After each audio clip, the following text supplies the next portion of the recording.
Ils ont fait du bruit. 200 élèves de l'Institut de la Providence à Wavre ont donné le coup d'envoi de ce week-end très chargé pour l'Action d'Amiens. Ils ont montré leur soutien à l'ASBL d'une façon très particulière. L'instrument utilisé est la crécelle, qu'à mon avis tout le monde connaît, ce petit engin que l'on tourne et qui fait énormément de bruit, qui en fait était un petit ustensile utilisé par les lépreux jadis.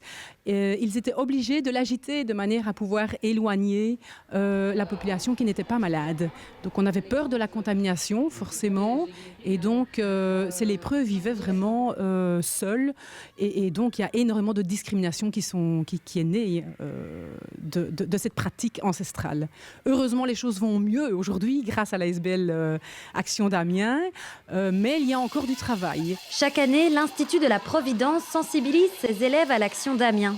Plusieurs classes ont pu voir notamment le quotidien de ces personnes malades par le biais d'un film et de témoignages, une réalité qui touche particulièrement les élèves. On leur a bien expliqué justement les actions de l'ASBL et voilà, tout ce travail qui se faisait en Inde.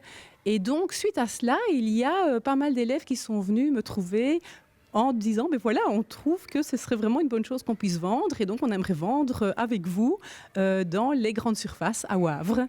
L'Action d'Amiens est active dans 14 pays du monde, mais agit aussi chez nous. En Belgique, plus de 1000 personnes sont atteintes de la tuberculose.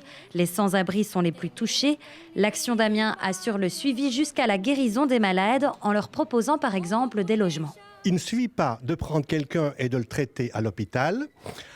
Quand on va le lâcher de l'hôpital, il n'est plus contagieux, mais la maladie n'est pas guérie. Il faut donc continuer à prendre les médicaments, continuer à se soumettre à des contrôles, sans quoi il y a un risque extrêmement grave que la tuberculose simple devienne une tuberculose multirésistante, encore beaucoup plus difficile à soigner.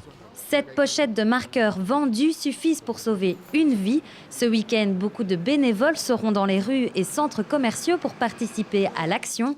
Et toute aide est la bienvenue. On manque toujours de bénévoles, naturellement. Plus on a de bénévoles, plus de pochettes sont vendues et plus d'argent on a pour mener ce combat. Si vous désirez faire un don, n'hésitez pas à acheter les marqueurs proposés par les bénévoles ce week-end ou encore à vous rendre sur leur site internet actiondamiens.be.